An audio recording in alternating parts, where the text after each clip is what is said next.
have a personal connection with cosmetics. Let me do something that, I'm really passionate about.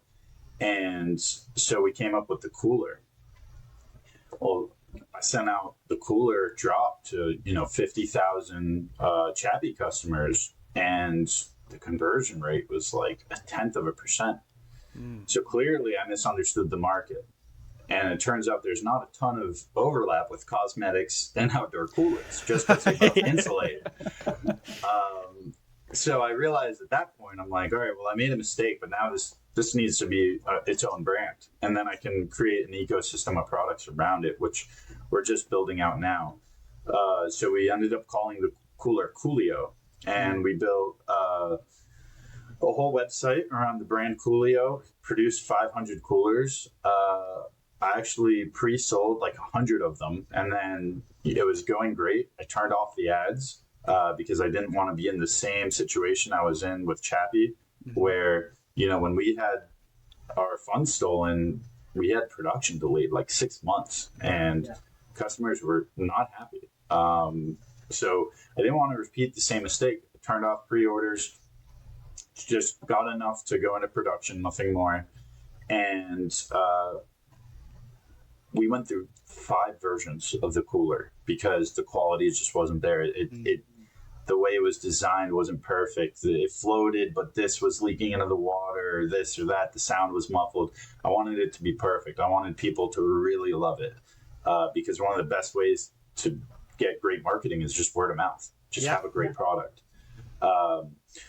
So the coolers didn't end up coming in until September or August. And by then, cooler season is over. Like if you go on Google Trends, April, it's like coming up, July, and then by August, it's down here. So we missed the entire cooler season, and now I had 400 coolers and no one to sell them to. Plus storage costs of coolers, which are huge. So the storage costs were massive. It was just a nightmare. But now, we're gearing up for our second cooler season, and, I know that the demand is there. I know the product is perfect. And now we have all these secondary upsells, really cool things like magnetic beach towels, which is like, why would anyone need that? But it's like, if you're changing out your car, you can stick it onto your car and use it kind of as like a changing room. When you get into your car, you can attach it around the headrest, and now it's making sure your seat's not wet. That's just one of the many really cool upsell products that we're going to launch this year. So because I took my time, we're going to have hopefully a really great summer with the brand. But the problem was, if I have these other products, well, I'm going to call everything Coolio, like the Coolio towel. I don't know. It's more good for a cooler. So I ended up working with a partner to kind of bring the whole ecosystem together. We're rebranding to Terra, so a second rebrand. But all the coolers say Coolio. So for now, we're going to sell the coolers as like the Coolio cooler under the Terra brand. And then as soon as we sell through these 400, which I think will happen in the next month, we're going to rebrand the coolers to Terra and have Terra be an indoor and outdoor tech-infused company. So I don't think that really exists yet. For winter, we did heated jackets, heated scarves, heated gloves, heated socks. So a mix of like tech and outdoors is the vision for the brand, which I'm super excited. And it also fills in our winter gap because, chapstick only melts in the summer. So we had a huge hole during the winter other than Christmas because it's a great stocking stuffer.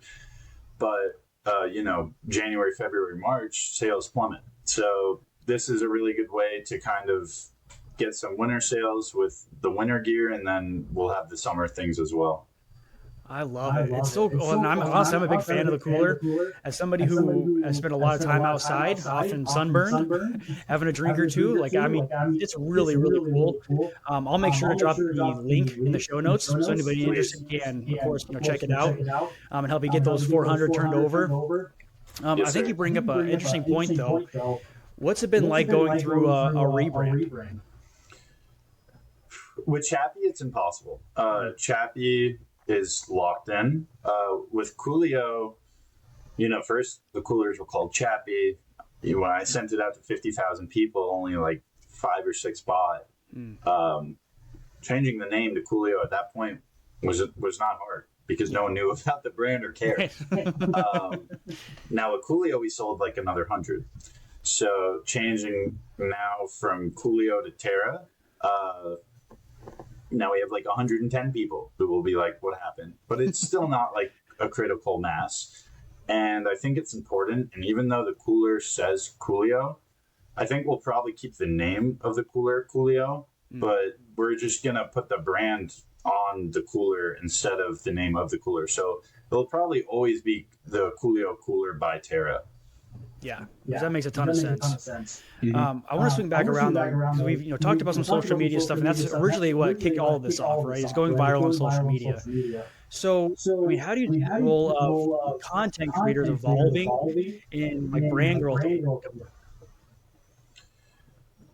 Sorry, it got a little choppy there. I was just wondering, like, how you see the role of content creators evolve. It's everything right now. The TikTok shop and TikTok play with getting a load of content creators on TikTok to talk about your product. TikTok's done an insane job, and it's still something that we're fine tuning. I've seen a lot of our competitors and other brands leverage TikTok just a way that you can't with Facebook. But what TikTok has done is created an in-house influencer program where influencers can apply to be like a creator for the brand and receive commission, and it's all done in the app. So if someone clicks a creator link, the brand gets the sale, the commission automatically goes to the creator, which has not existed before. And the way TikTok leverages it is when brands run ad spend, they'll show a brand ad. So it's like, it will say like Chappy, it'll show our ad. You'll scroll, you'll see a video you like, you'll scroll again, and you'll see a content creator that's advertising on their personal profile. So instead of saying Chappy, you'll just, say Jacob, and they'll be like, I have a Chappy and it's the best and it's amazing. So now you've seen the product from the brand, and now you have that social proof too. And it really does a phenomenal job at getting conversions on TikTok. And that's one of the big things that has blown up a lot of brands recently. Something that I guess I've kind of coined is using Indeed to find influencers. A lot of influencers want to charge $200-$300 a reel. And you never know if the reel is going to go viral, if it's going to make a good ad. It could totally bomb, and you're just out the money. Yep. So instead of going for these influencers that have a huge following, you can find really good micro influencers on Indeed, people who are looking for social media content generation job postings. They don't have the big following, so they're kind of doing like that outbound looking for roles instead of the big influencers that just have brands come to them all the time. So their rate's a lot lower, and their content isn't always just as good, but a lot of the times it is. It's just undiscovered talent, and I've been tapping into that and working with some really talented creators that make amazing content for affordable costs. So I love that strategy because, well, I mean, I know you know this, but I mean, I don't feel like we talk about it enough how really game-changing TikTok has been because, I mean, as you know, social media back in the day, like 5 years ago even, it was you follow some people, you like them, you see their stuff, right? But now, I mean, again, as we know, TikTok has made it, hey, I like this certain content, so I'm going to give you more of that, right? And like that's why I think this strategy is really good. On TikTok, if I have 5 followers, 5 million followers, if the content is really, really great and getting traction, then it's not going to matter. Yeah, it's not so much how big the influencer's platform is anymore. It's just, are they good at connecting with the audience and conveying the message? And it's not always just about conveying the message either. It's like, can I make you take an action? Can I make you go to the website, click the website, look at the product page? Can I make you buy it? How good are you at forcing an action just from your content? And that's really the key for advertising is, you don't want to just inform someone. You can make a great informative video and someone can learn a lot. But if they don't go and purchase it, it just doesn't matter. Yep. 100%. Well, Jimmy, as we're wrapping things up here, and we kind of hit on a little bit already, but what are some of the the big goals that we've got for 2025? So many. So many. I'll just list them out, and maybe we'll do a follow up in a few months to see where things have panned out. But with Terra, super excited to launch that in the next few days. That's terragear.co. I think that's going to go really well. Our team is here in Florida. We're close to the beach, very easy to shoot, and it's something that we genuinely love and really want to release products that people love. So I think that's going to go great. Chappy is going to be on Good Morning America Deals and Steals for Easter and April 2nd. So hopefully, if anyone is interested in that, you can check that out. It has some great deals. And my brother is a doctor, and he's asking for help launching a supplement brand. Ooh. So we'll see how that goes. That's Dr. K's One a Day. What else we got? I'm working on an AI app that with my buddy Gary, who actually gave me the lip balm idea, and it's supposed to help you plan goals and achieve them. Okay. So ChatGPT, you could say like, "Hey, I want to do this," and then I can tell you how to do this, and then you never see it again. Yep. So this is an AI where it sticks around. You can set dates. You can interact with people working on the same goals. That's Atlas AI, and hopefully launching in the next month or so. And I kind of want to get into quantum computer security. Microsoft just released their quantum chip, and it's going to be a huge problem. They say it's going to be commercially available in 3 years.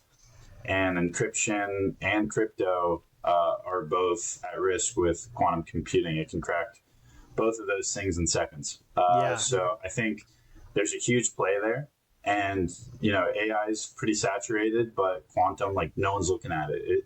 You say quantum, it sounds like people saying AI 3 years ago. It's like, AI, it's sci-fi stuff. Yeah. So, hopefully I can get that started over the next year and help secure people's businesses. Man. So I got a goal or two on the horizon, it sounds like. One or two. Well, Jacob, thank you again for coming on. This was a fantastic conversation. I really appreciate it. Yeah, it was my pleasure, and it was great to be on. Really great questions. I look forward to maybe doing this again. Yeah, absolutely. Well, I'll make sure to have the links to everything we talked about in the show notes. If somebody wants to connect with you, where's the best way to find you? Find me on Instagram, jacob.kirstein. I love helping people with their e-com brands. I do it almost every day. So if you have an e-com brand, need some help, give me a ring. Free advice, happy to help. Love it, man. Well, I'll include that in the show notes as well. But thanks again, Jacob. And anybody listening, make sure to like, follow, and subscribe. And we'll see you guys next time. Take care.